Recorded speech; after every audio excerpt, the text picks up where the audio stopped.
Bueno, muy bien. Buenas tardes a todos. Bienvenidos.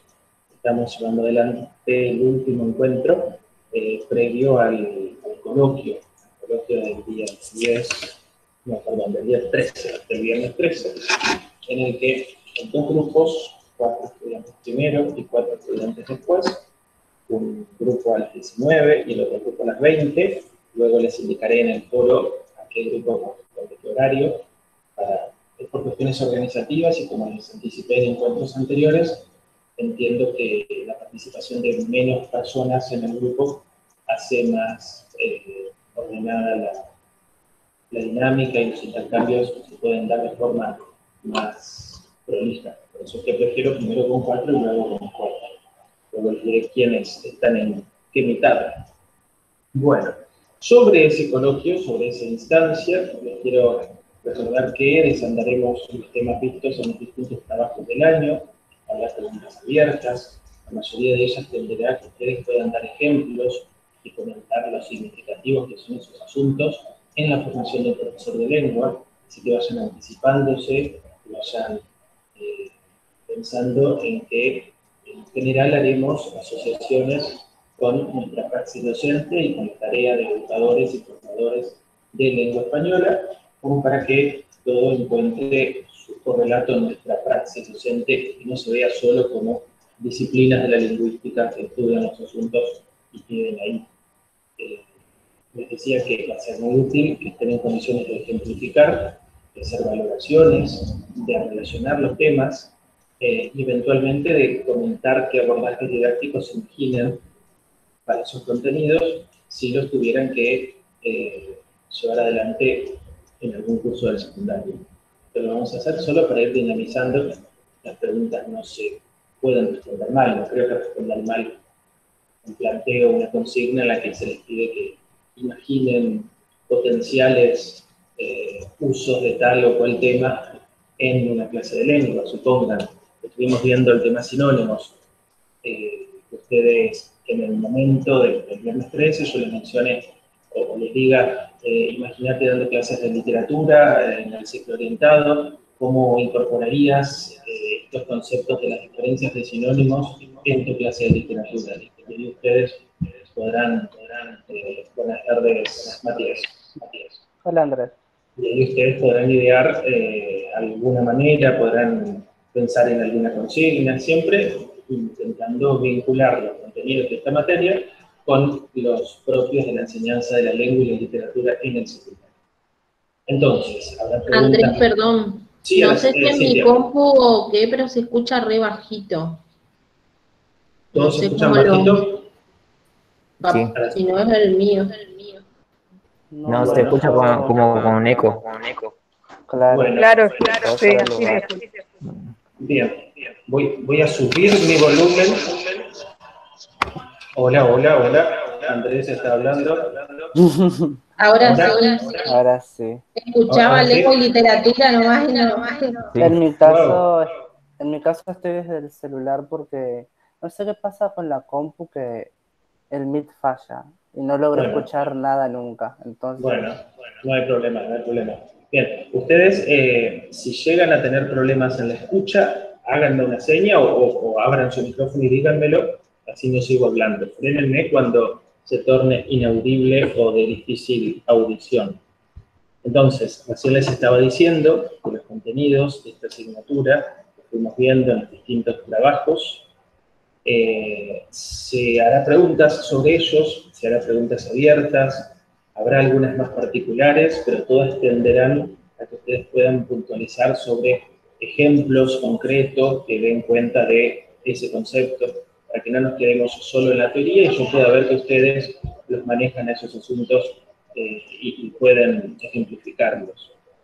Por ejemplo, por darles un ejemplo, bueno, recién vi el de sinónimos, cómo usar sinónimos en una clase de literatura, cómo generar conciencia en los estudiantes acerca de las diferencias que puedan tener las palabras entre sí, no desarrollando todas las diferencias de los pares sinonímicos, pero sí abriendo un poco la discusión sobre el tema para que los estudiantes vayan viendo que el sinonimia es un campo bastante más abierto que lo que un diccionario dice. Tengan presente que un diccionario de sinónimos nos da un término, nos da 6 sinónimos, pero cada uno de ellos tiene diferencias de distintos tonos y matices. Algunas tienen que ver con el campo de la coloquialidad, de la profesionalidad, del cronolepto, de los registros, diferencias de época.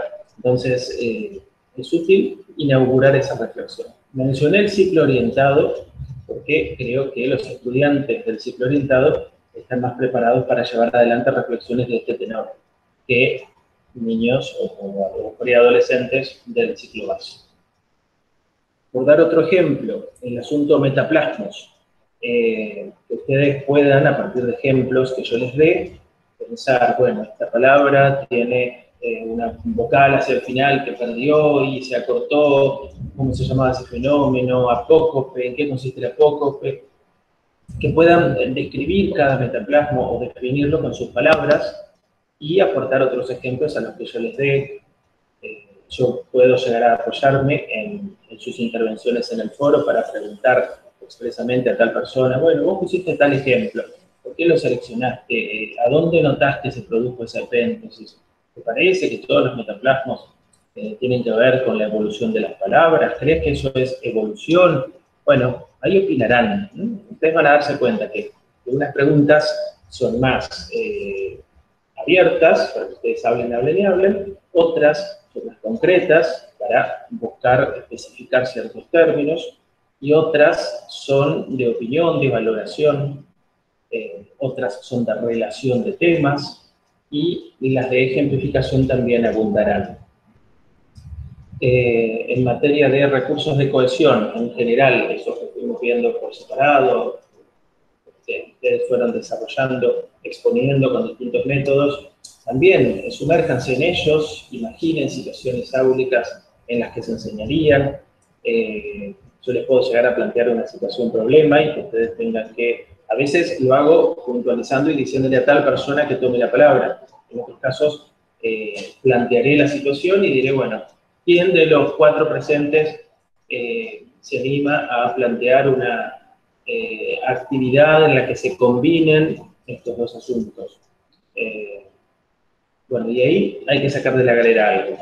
Eso es lo interesante de un coloquio, que los intercambios y la complementariedad entre los comentarios previos y posteriores hace que el asunto se vaya enriqueciendo y todos nos enriquezcamos. Bien. Sobre el coloquio, ¿tienen alguna pregunta para hacer? Sobre el temario, sobre la dinámica. Lo que voy a hacer es dar vuelta a la pantalla, así recorro con ustedes el temario, solo para chequear que dispongan de toda la información, bibliografía, si no es así que me lo expresen. Bien, entonces tenemos metaplasmos, primer tema. Segundo tema, errores más frecuentes en los hispanohablantes. Siguiente tema, recursos de cohesión, todos ellos. Y bajo qué tradición se enmarca el estudio de la cohesión textual. Luego, dentro de semántica, hablaremos de palabras opacas, palabras transparentes, hablaremos del gratilo, hablaremos de metáfora, de sinónimos. Y ahora en un ratito vamos a hablar de 2 temitas más vinculados a semántica. Sobre semiótica y semiología vamos a mencionar principales conceptos del Pertenean de Sociedad, de Peirce, principales conceptos. Luego bueno, todos los formatos del periodismo iconográfico que estuvimos recorriendo de forma muy veloz la semana pasada. Veremos algunos ejemplos, eventualmente opinaremos. En lo que respecta al cuerpo, el maquillaje, la arquitectura, los tatuajes, también habrá menciones, habrá referencias a sus trabajos en los que se refirieron al tema, para que expliquen por qué y en qué medida tales o cuales signos y formas de expresión influyen en la transmisión del mensaje. Y esta última unidad, la de Roland Barthes, no se considerará, como les había dicho antes. Entonces, sobre esto, ¿hay algo ustedes vean que está un poco rengo por falta de bibliografía, por falta de precisiones. El libro de la Coffey Johnson ya lo tienen en el foro. En mi casa, Andrés. Ah, en tu casa está, lo tenés impreso. Buenísimo. No, en mi caso, Ah, perdón, sí. ¿Hay alguna otra bibliografía para repasar o algo por el estilo sobre metaplasmos?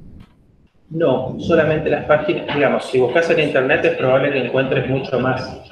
Ese material que les preparé se apoya en 2 libros buenísimos y esa síntesis de 4 hojas que yo les ofrezco, el ejemplario y las definiciones de cada metaplasma son lo suficientemente claras como para que entendamos que ahí está todo.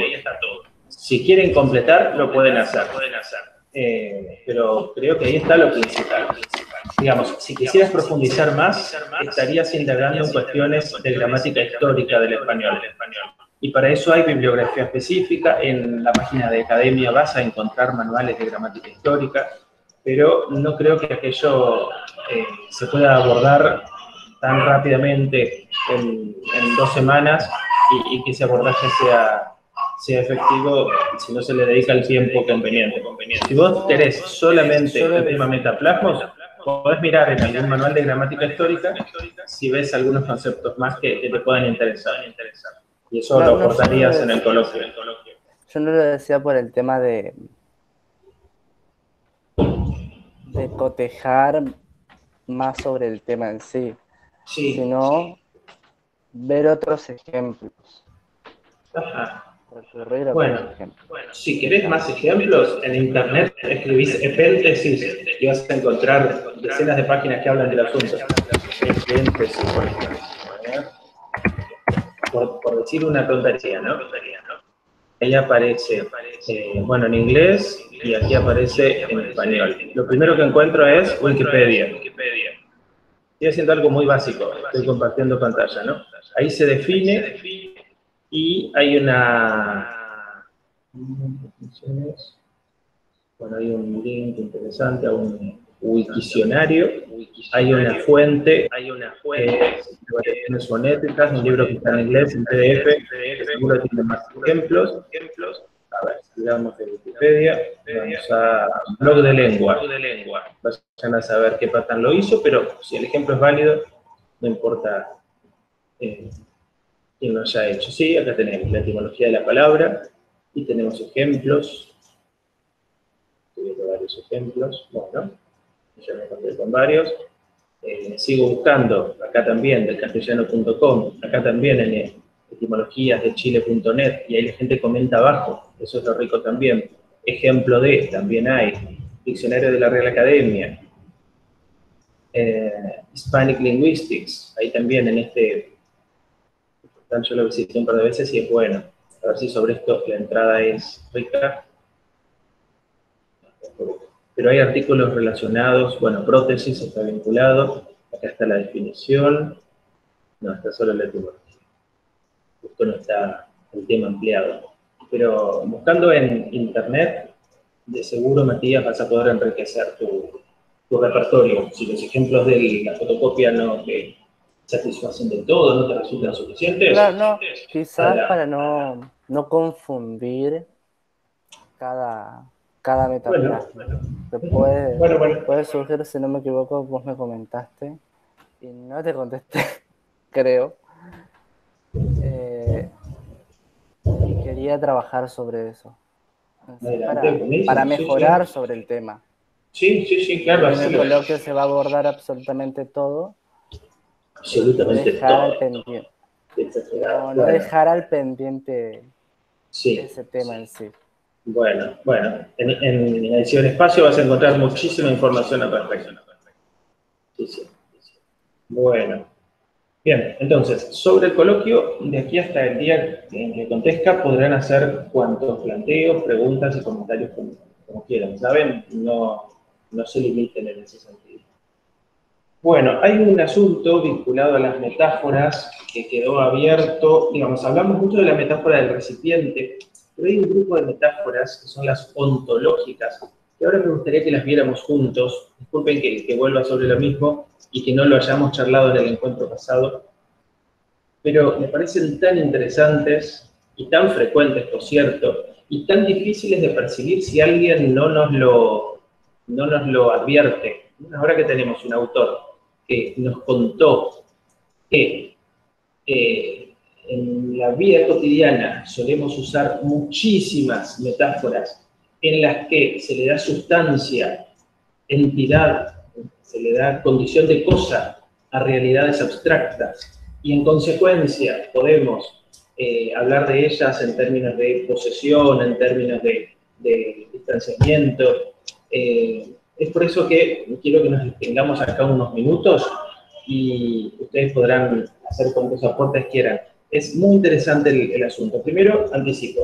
Ontología es una de las disciplinas de la filosofía, de la metafísica, que se encarga del estudio de todo lo que, del ente, de lo que es. Ontos, en griego, es el participio presente del verbo eimi. Vendría a traducirse como lo que es. El que es, la que es, lo que es. La ontología estudia los entes, en tanto tienen la condición de ser y se les atribuye condiciones y valores, etc. En este caso, las metáforas ontológicas tienen que ver con procedimientos mentales nuestros por los que le conferimos a ciertos conceptos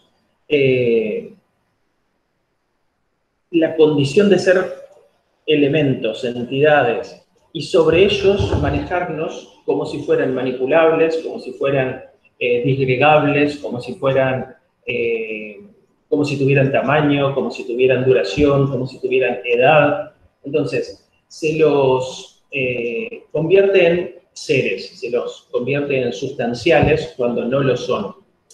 Los ejemplos, aquí está todo definido, está muy lindo, mucho mejor definido que lo que puedo decirles yo, pero piensen en esto. La inflación, un fenómeno tan lamentablemente común en Argentina. La inflación es un fenómeno por el que los precios aumentan debido a la escasez de divisas del Banco Central, y esto genera retracción del consumo, genera aumento de los precios y disminución de la demanda, y bueno, no sé. El fenómeno de la inflación es un fenómeno de raigambre económica. Si nosotros lo consideramos como una entidad, la inflación es esto, una cosa, un ente, tranquilamente podemos decir que la inflación baja y sube, como si fuera una pelota que tiene puntos cardinales. Podemos decir que la inflación hace cosas con nosotros, que nos cachetea a diario. Podemos decir que mucha más inflación nos llevaría a morirnos. Es decir, que la inflación es una pelota que se puede ampliar o que se puede retraer. Entonces, en este caso, la inflación tiene tamaño o tiene cantidad. Cuando digo mucha inflación, es entendible que puede haber poca. Entonces, si hay más o menos, es cuantificable. Es una entidad que puede tener mayor o menor alcance. Combatir la inflación, ahí la estoy personificando como si fuera un enemigo, pero sigo dándole entidad, condición de cosa. Es metafórica esta naturaleza del pensamiento. La naturaleza del pensamiento humano es metafórica, pero en este caso se trata de la metáfora ontológica, una metáfora por la que le damos entidad a algo que es un concepto abstracto. La inflación se hace notar en las cajas de los hoteles y en las gasolineras. Se hace notar como si fuera una persona llamativa. Comprar tierras es la mejor manera de hacer frente a la inflación. La inflación me enfrenta, me confronta. Es un monstruo grande que pisa fuerte. En la canción del Evangelio, ¿a qué se le da la condición del monstruo grande que pisa fuerte? ¿De qué se está hablando? A la guerra. La guerra. Ah, bueno, ahí está. La guerra es otro ejemplo, gracias. La guerra es un concepto que no es concreto, en tanto no se percibe por los sentidos la guerra propiamente. Es un sustantivo eventivo, un sustantivo que no se toca, no se ve, no se huele, sino que lo que se huele es el olor a pólvora en el marco de una batalla que está en el marco de una guerra. Entonces, gracias por el dato. Si la guerra si la guerra es un monstruo que pisa fuerte a la gente, ahí la estoy personificando, pero eso es metafórico, eso es darle a un concepto que se asocia más a lo abstracto, debo decirles, sustantivos eventivos, como una guerra, una ceremonia, son más abstractos que concretos, porque se plasman en cosas, pero son ideas. Bueno, la idea de guerra, como la que me confronta, ahí le estoy dando entidad. Ese ejemplo que vino recién a mi mente es uno de los tantos que a diario usamos. Los ejemplos que usamos. Sí, también es metafórico. Se usan los utensilios, los elementos. Los ejemplos no son elementos, son recursos que se valen de palabras. Yo los uso como si fuera una entidad. La inflación me pone enfermo, como si fuera una anoxa, la inflación como si fuera una transmisora de bacterias, como si fuera una diezmadora de salud. Un virus directamente. Un virus, ahí está, inflación igual a virus.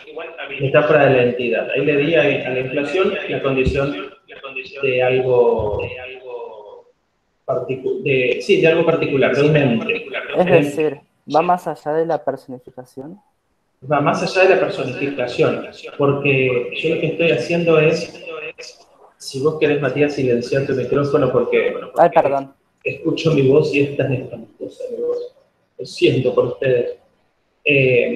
Va más allá de la personificación y la metonimia, como dijimos en el encuentro pasado, son formas de metáforas. Ahora, esta particular que la denomina Lakoff y Johnson, la denominan como metáfora ontológica, es un tipo de metáfora en la que a los conceptos no concretos, sino a los abstractos y a otros nombres o sustantivos que están más cerca de la abstracción que de lo concreto, se les da la condición de entidades, es decir, que se los cosifica. No solo personifica, o no siempre personificándolos, sino objetivizándolos, convirtiéndolos en entidades físicas. Que me cachetee la inflación, ahí sí estaría personificada, pero que me deja sin respiro la inflación, pareciera que fuera una roca que cada vez presiona más sobre mí, que me asfixia como si fuera un gas venenoso que está en el ambiente. Eso es darle entidad a un concepto. Eso es metáfora, puramente metáfora. Bueno, palabras sencillas, las que eso no fuera sencillo.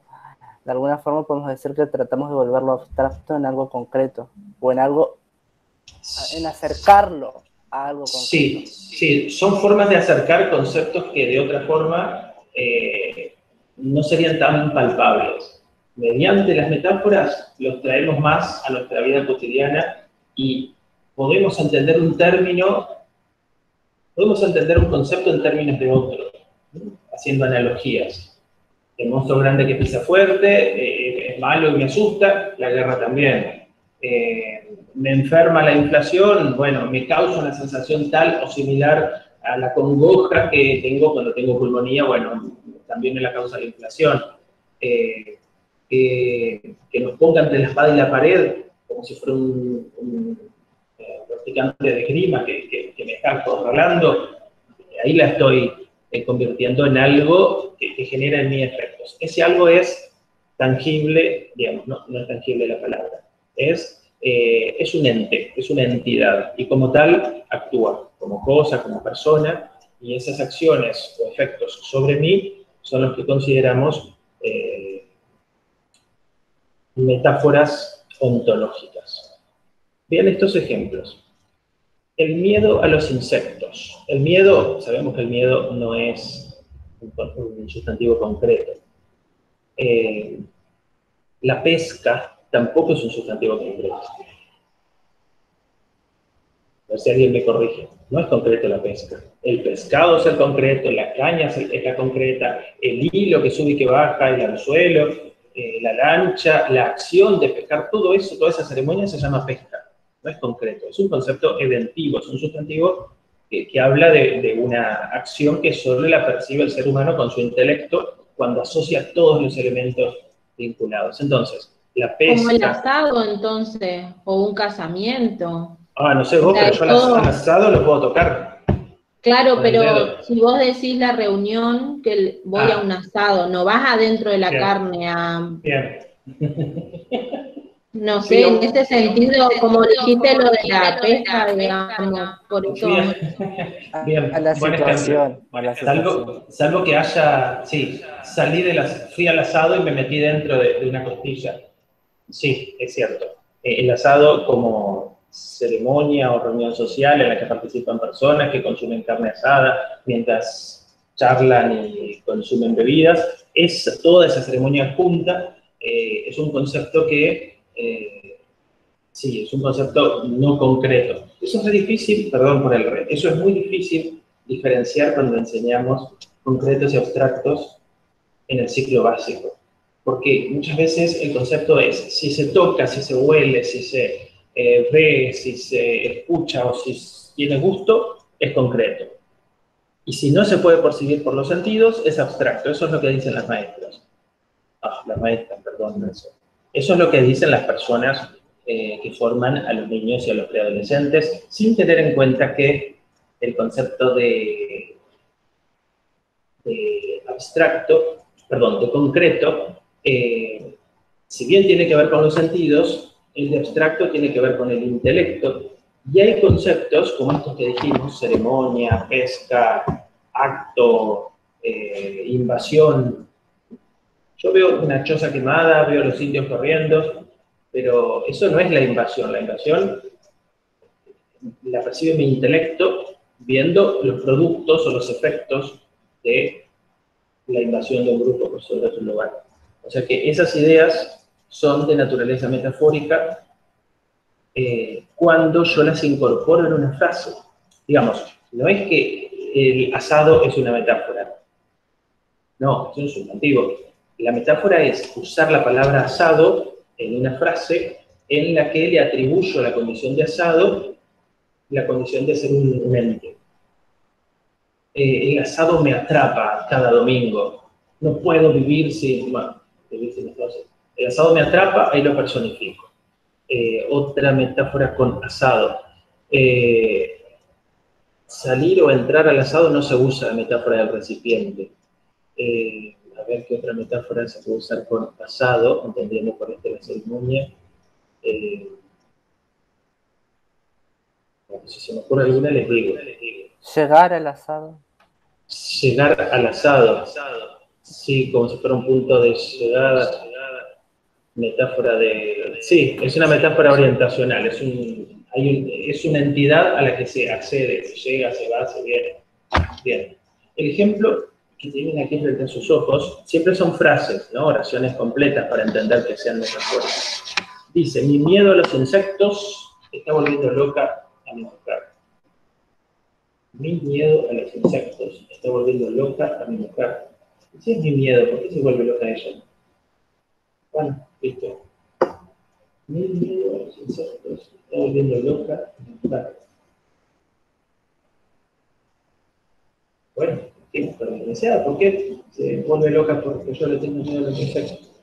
Bueno, miedo a los insectos. Una pareja muy especial. No, sí, no analicemos. Están los roles. Están intercambiados los roles. Andrés, y con las palabras, por ejemplo, taller, clase. Sí. ¿Eso sería también de ente o no? Eso sería también. Sí, son entidades. Digamos, son entidades cuando las usás en una frase como si fueran entidades. Así suelta, no. Si vos te referís a taller como conjunto de actividades que se ofrecen a un grupo y están moderados, eso de taller, por ejemplo, me cansó la clase de hoy. Claro. Eso no es que lo usamos mucho, o voy a la clase, no sé si ahí sería como ontológico. Claro, me cansó sí, porque cansan los esfuerzos físicos. El cansancio mental ya es metafórico. porque la mente no se cansa. El cansancio es lo que experimentan los músculos y el cuerpo humano después de mucho someterse a esfuerzo. Cuando uno dice que está cansada la mente, es una metáfora, es una forma de decir el intelecto no, sino que el pensamiento o los esfuerzos mentales se prefiere un stop, se prefiere una pausa para reponer fuerzas. Metáfora de nuevo. Sí. Ustedes recuerden que estos ejemplos que están acá están en cursivas, insertos en una frase para que entendamos que miedo a los insectos es una entidad que enloquece a una mujer. Es decir, que como si fuera un tipo de enloquecimiento, un monstruo, una situación loca. Bueno, el miedo a los insectos es un ente que enloquece, se le para frente a la mujer y la enloquece. Eso es metafórico. Esa fue una buena pesca. Todo lo que sucedió entre las 2 de la tarde y las 5 de la tarde mientras estuvieron pescando, todos esos hechos. Pero esto es metáfora de partido. Un partido de fútbol, ¿será? Partido. No tengo idea. O político, cuando tiene muchos votos. Una metáfora de que pescaron mucho. Cayeron muchas presas. Bien, hiciste una buena casa hoy. Qué buena. El casino te engañó, perdón que vuelva al ejemplo anterior, el casino te engañó o el casino engañó a la gente y se llenó de... Sí, claro, eso es una personificación. Los casinos no engañan, engañan a las personas que trabajan en él o al conjunto de personas que... Sí. Bien. Lo de la pesca, estoy pensando en alguien que está reclutando adeptos para un partido político y que salió a buscar personas para afiliar y consiguió muchas. O sea que esa acción es la considerada buena pesca. Trabajamos por la paz, se trabaja por esta. Es como si se trabajara por la construcción de una vivienda. Bueno, paz, un concepto ultra abstracto, en este caso está considerado una entidad, se trabaja por ella. Y la idea completa sería, se trabaja con el objetivo de promocionar acciones pacíficas. Paz representa un conjunto de acciones pacíficas. Clase media es una fuerza silenciosa con poder en la política americana. Empiezo por el final.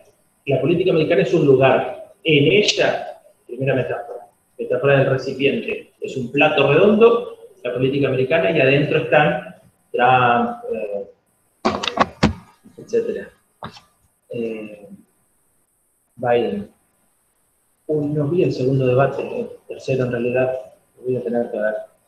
Bueno, la clase media es una fuerza silenciosa con poder. Fuerza silenciosa con poder. Fuerza silenciosa. Estoy hablando de grupos de personas.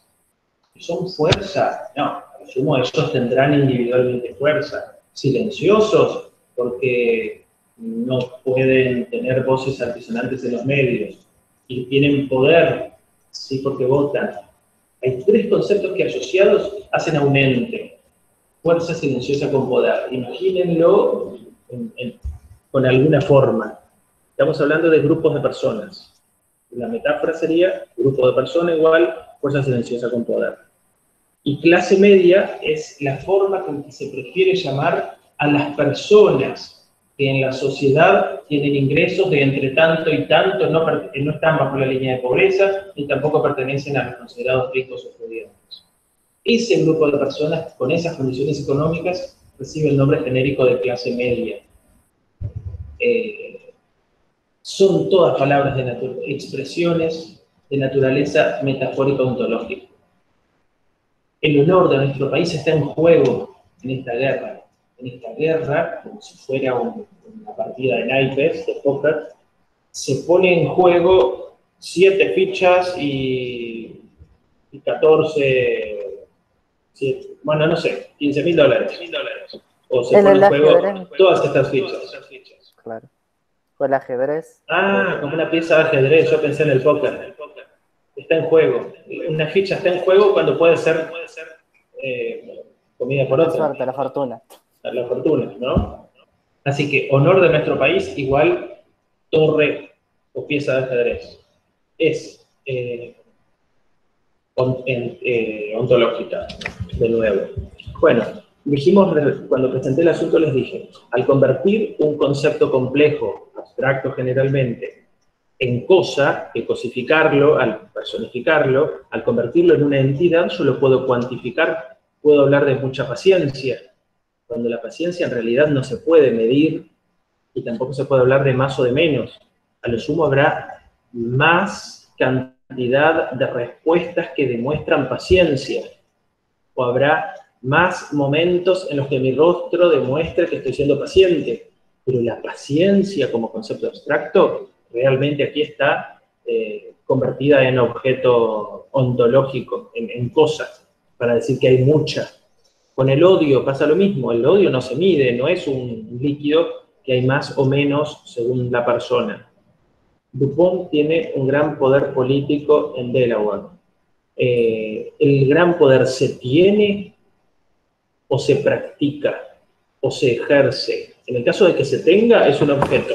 Yo lo tengo, es mi propiedad. El verbo tener es el que nos da pie para pensar que se está considerando ontológico el concepto de poder. Peter Rose tiene mucha experiencia y habilidad en el béisbol.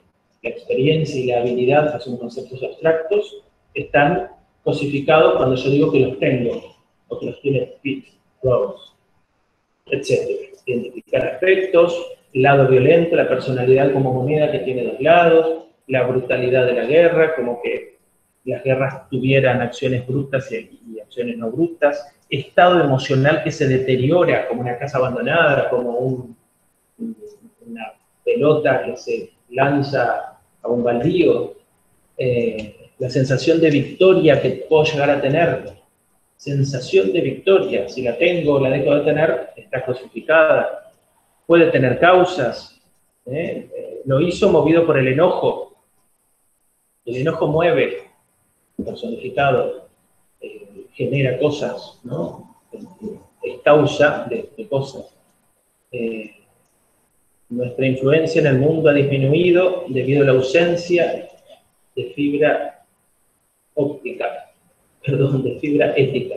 Nuestra influencia en el mundo ha declinado debido a la ausencia de fibra ética. ¡Qué frase! Entonces, como el partido, no sé si está hablando alguien que representa a los demócratas, a los republicanos, a los socialistas, está admitiendo que el poder de ellos en el mundo ha disminuido porque hay personas que no tienen ética. Y acá hay ausencia de fibra ética como concepto que refleja aquello. Etcétera, etcétera, etcétera. Lean esto con tranquilidad y van a darse cuenta la cantidad y la diversidad, no solo en cantidad, sino también en matices, de metáforas ontológicas que usamos en la vida cotidiana. Que la mente sea una máquina, se pierde el control, el cerebro no funciona, este chico no le llega el agua al tanque, bueno, esos recipientes. Que la mente es un objeto frágil, se derrumbó en el interrogatorio, lo pisoteó, como si esta persona fuera un caramelo. Andrés, Sí. nosotros debemos saber puntualmente la clasificación, es decir, un ejemplo de cada clasificación. Sí, sí. No solo ejemplos, sino también explicar por qué, ¿no? Que no solo que se lo mencione, sino que se conozca su naturaleza. Porque hay muchos más ejemplos. Bueno, después se llega a la del recipiente, que es aquella sobre la que estuvimos hablando. Andrés, te Bueno, consulto. sí, sí. Entonces, ¿cuáles serían los capítulos que tendríamos que preparar de este libro? Ya te muestro, la pantalla compartida, estoy yendo el índice, y serían los capítulos que hablan sobre metáforas orientacionales. A ver si se ve bien eso.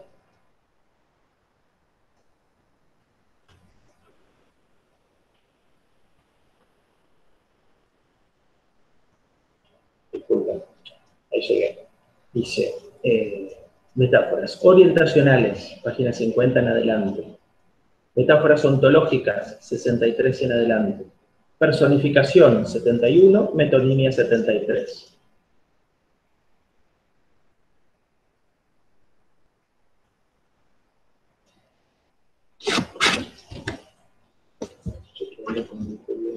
Entonces sería el capítulo 4, el 6, el 7 y el 8. Eso que mencionamos recién.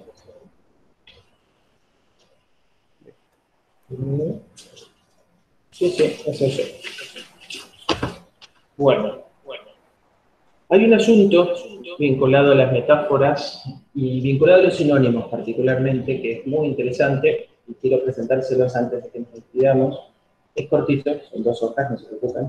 Bueno, 4, pero es corto. Y tiene que ver con 2 ideas que ustedes ya desarrollaron o vieron o estudiaron en primer año, supongo, en teoría literaria, cuando trataron sobre la especificidad que tiene el vocabulario literario y qué características presenta a diferencia del lenguaje informativo, periodístico, de otras formas de expresión. Estamos hablando de la denotación y la connotación. A estos temas los vieron, ¿no? ¿Los tienen presentes?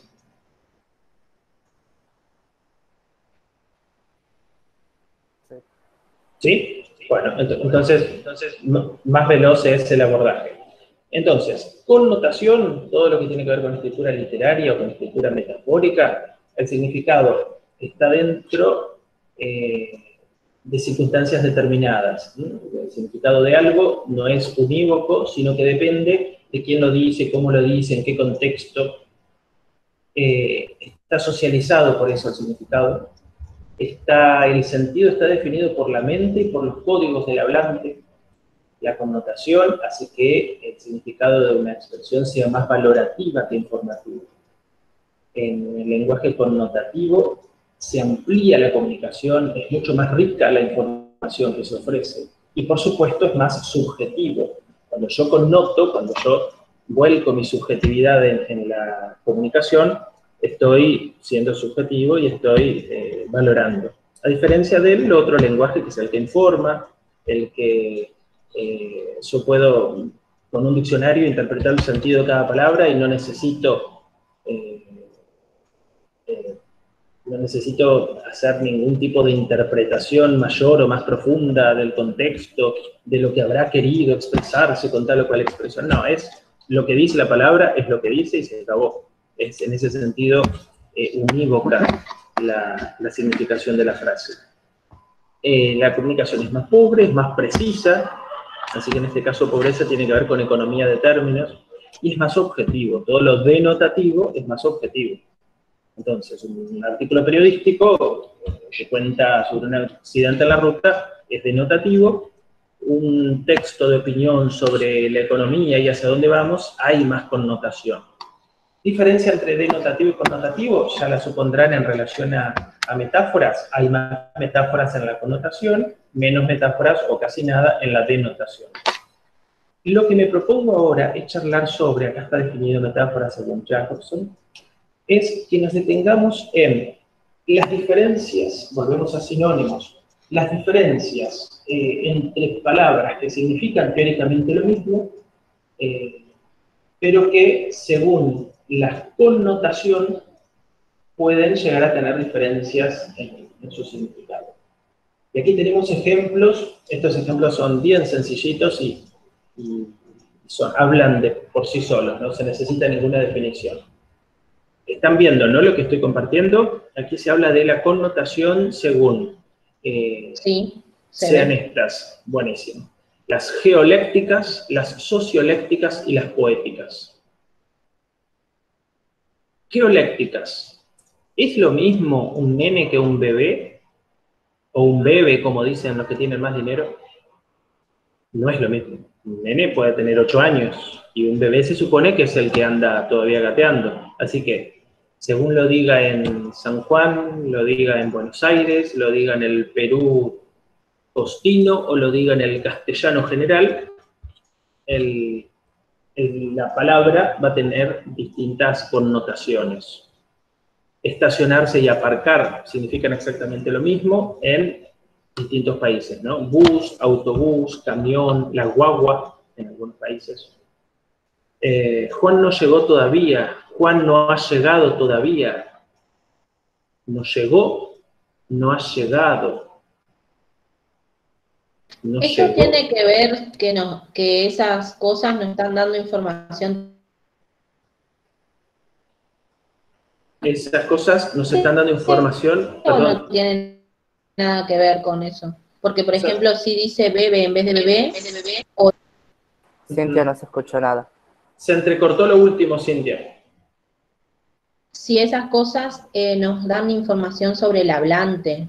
Sí, claro, claro que sí, porque al ser geolécticas nos demuestran el dialecto del que está hablando. Y dependiendo de dónde proviniera el emisor, el significado de la frase va a ser distinta. Sí, sí. O su comprensión o su no comprensión, ¿no? Incomprensión tuve que haber dicho. Bueno, no ha llegado, a diferencia de no llegó. ¿Son sinónimos? Sí, sí. Pero no estoy tan convencido, porque por algo existe en español el pretérito perfecto simple y por algo el pretérito perfecto compuesto. No solo para que los riojanos digan no ha llegado y nosotros digamos no llegó. El no llegó es más taxativo, el no ha llegado lo disuelve un poquito más en el tiempo. Estufa, calentador, está calato o está desnudo, según en qué lugar de Chile lo digan. Bueno, sociolécticas tiene que ver con no el lugar únicamente, sino con el grupo social al que pertenece. Un peque, un niño, todo lo que puede decir una maestra jardinera va a estar apocupado, y lo que diga una persona normal, no jardinera, va a estar mejor dicho. Curado, cocido, embriagado, mear, orinar, uno más coloquial que el otro. Sociolécticamente, ahí están las diferencias, ¿no? Las coordenadas sociales, en muchos casos, hacen elegir al usuario una u otra expresión. Andrés, supongo que también se vea al uso, ¿no? Una debe estar más aceptable que otra. Sí, eso del concepto de aceptación depende de la Real Academia y de su incorporación. En todo caso, en el diccionario de la RAE va a decir coloc para expresiones coloquiales o vulg para vulgarismos, y en los otros casos no dice nada. Sí, a esa connotación la ofrece el diccionario para que nosotros sepamos, o para que sepa el lector del diccionario, que se trata de expresiones que pertenecen a ciertos contextos. Bien, las poéticas, sobre esto ya hablamos, ya sea que tengan que ver con la época del que habla o la generación a la que pertenece, o si se quiere ser más o menos literario, poético, bueno, pasa con mar, el mar y la mar. En este caso es el uso de un género de una palabra la que da connotaciones poéticas. Es mucho más poético usar mar como femenino que decir el mar, o al menos en la poesía del siglo XX. Entiendo que después esto ha desaparecido. Alguien que diga la mar ahora atrasa un poco, me parece. Seguimos con connotaciones o connotadores que tienen que ver con el simbolismo fonético, con los fonoestilemas y con el estatuto social. Esto es, en el español está a, e, i, o, u. Entonces, más, mes, cómo lo pronuncie, cómo lo estire, algunas letras que se hacen un poco más cansinas, más largas en la pronunciación, algunos sonidos, quise decir, tienen que ver también a veces con marcas de clase social, fonéticamente hablando, o el cordobés que estira ciertas sílabas, fonéticamente hablando eso es simbólico, connota algo distinto.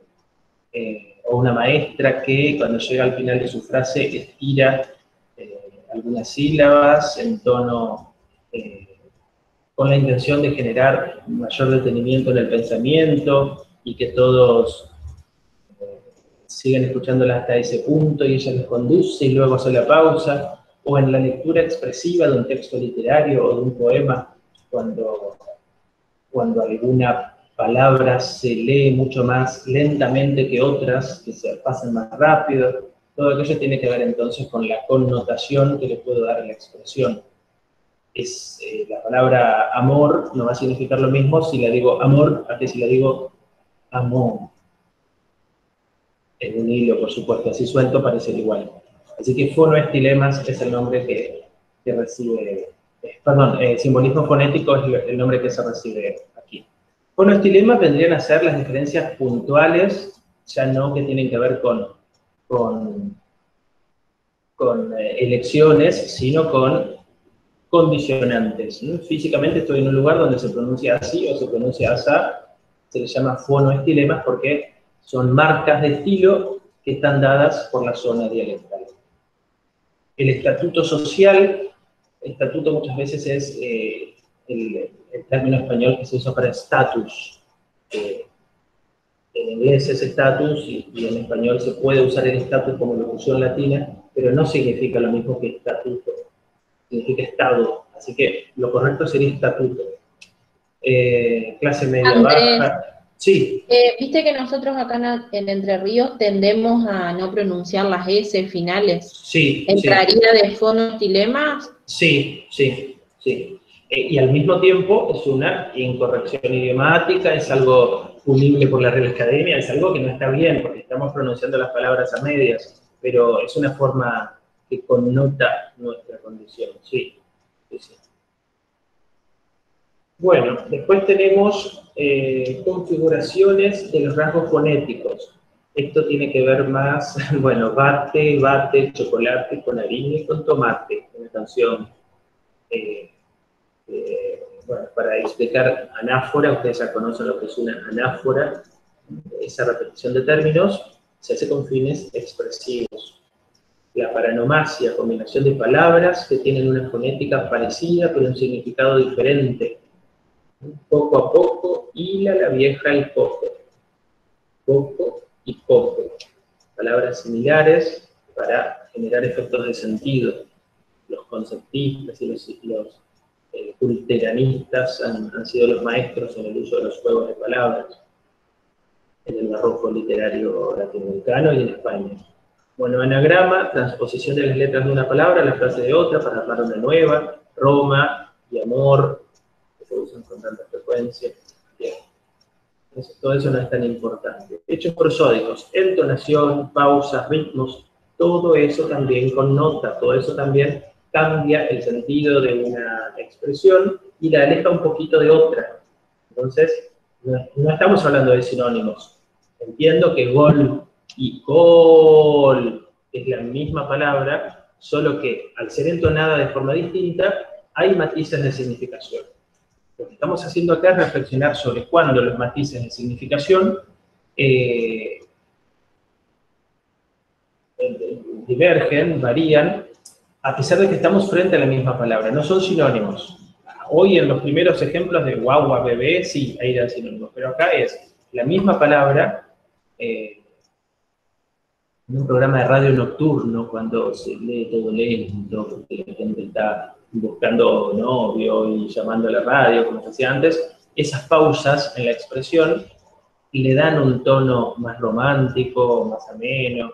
Bueno, aquello lo que hace es darle a los términos un significado extra que no lo tiene el término de por sí, sino que la prosodia por la que opto se lo otorga.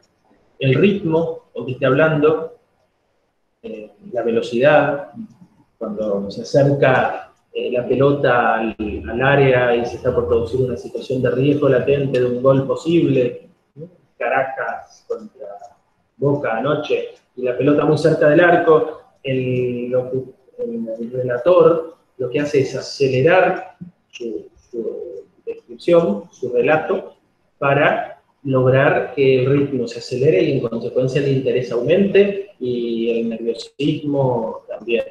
Entonces, prosódicamente son efectos que hacen que la palabra, a ver, ¿qué palabra se usa cuando se acerca la pelota al arco? Y va, Tevez, se acerca Tevez, y luego viene el gol. La repetición de Tebes 5 veces tiene que ver más que con la entonación, no es prosódico eso, es una cuestión de anáfora. En tono Gool muy largo, o digo Tebes repetido con un ritmo muy, muy vertiginoso, todo eso genera una situación comunicativa mucho más rica que un normal Tebes que se acerca al arco. Bueno, sí, Matías. Un ejemplo podría ser la declamación de un poema. Claro que sí. En la declamación de un poema se ponen en práctica todos estos elementos. Sí, totalmente. Sí, sí, sí. Bueno, y por último están las construcciones sintácticas.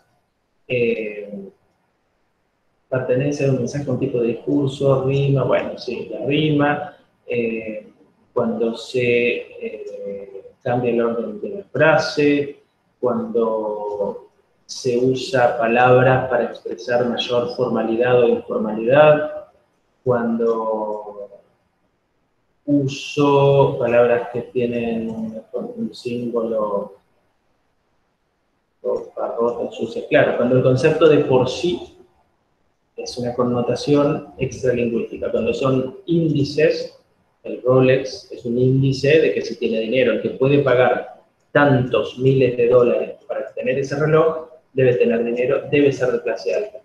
Esos son índices y en tal caso son extralingüísticos estos connotadores. Es como un análisis paralingüístico. Claro, son extralingüísticos estos elementos. Sí, sí. Todo esto hace a que nosotros valoremos que en el marco de la utilización de signos, fíjense cómo se vincula semiótica con semántica.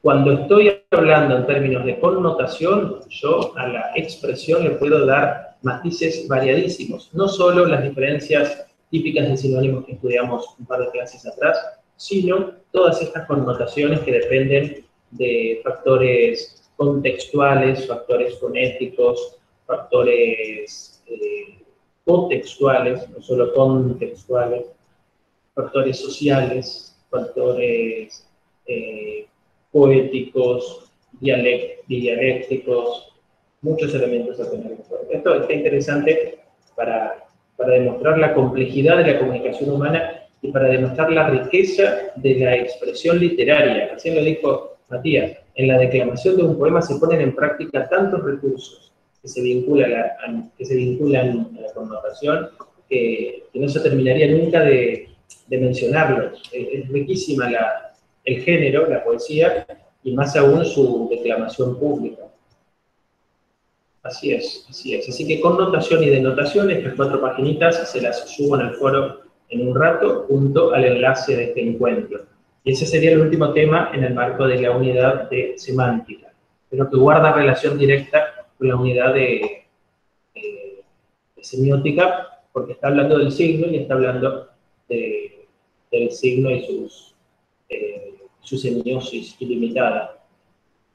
Andrés, vos me vas a matar con la pregunta que te voy a hacer. No. Pero la epistemología de la lingüística, sí, relacionándolo a estos temas, por ejemplo, sí, ¿cómo se podría explicar? ¿Cómo se vincula todo con todo? Bien, buena pregunta y muy útil en el último encuentro. Dijimos que la epistemología es la ciencia que estudia el saber científico, ¿no? El conocimiento científico. Ese es el estudiado por la epistemología, no cualquier saber. No es epistemólogo aquel que sabe de yuyos porque vivió toda la vida en el campo y sabe diferenciar el que causa picazón del que no, el que causa sarpullido del que no. Eso no es conocimiento científico. El conocimiento científico es estudiado por una disciplina que se llama epistemología, que la estudia en términos teóricos. Estudia cuándo un saber es científico y en tal caso, cómo el nuestro, en este caso, se apoya, el estudio científico se apoya sobre una disciplina que es la lingüística, es esperable que nos permita, de las disciplinas estudiadas, la semiótica, la semiología, la semántica, la morfología en ciertos puntos, después tenemos la sintaxis, la gramática histórica, hubo algunos temas de sintaxis, coherencia y cohesión, la lingüística del texto, todas esas disciplinas se han estudiado científicamente, se han estudiado desde autores y se ha profundizado sobre su conocimiento. Digamos, no hemos solo mencionado los temas para enterarnos qué son, sino que los vimos enmarcados en una disciplina científica y vimos cómo todas esas disciplinas forman parte de una gran familia de ciencias que se llama lingüística. El estudio de las disciplinas de la lingüística y de su integración en esta materia, al menos con las limitaciones que tenemos en esta materia de tiempo, se estima o se busca que se den así científicamente hablando.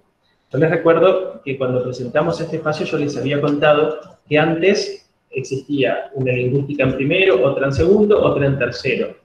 Luego cambiaron los planes, ahora hay 2 gramáticas, esta epistemología, y en cuarto hay una lingüística y análisis del discurso. En esta epistemología de la lingüística estamos dando contenidos que antes se daban en lingüística 2, que consistía en lingüística 2 que estaba en tercer año, bueno, que se llamaba así. Que se daba semiótica y pragmática como las 2 únicas ciencias todo el año.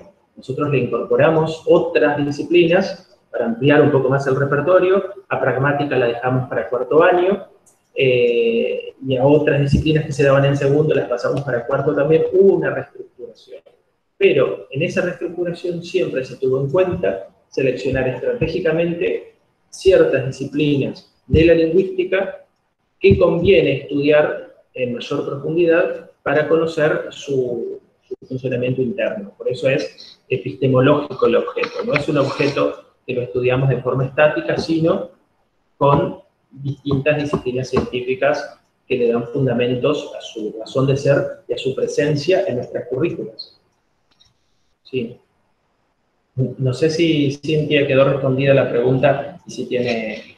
Sí, porque si bien vos al principio lo explicaste, digamos, no me acuerdo si era en un foro o con un audio o algo así, sí. Después, bueno, ya cuando empezamos a ampliar, ahí es como, no sé, me quedaba la duda siempre cómo conecto todo sí. Con el nombre de la... Con el nombre de la materia. De la sí, materia, pero es solamente eso nomás.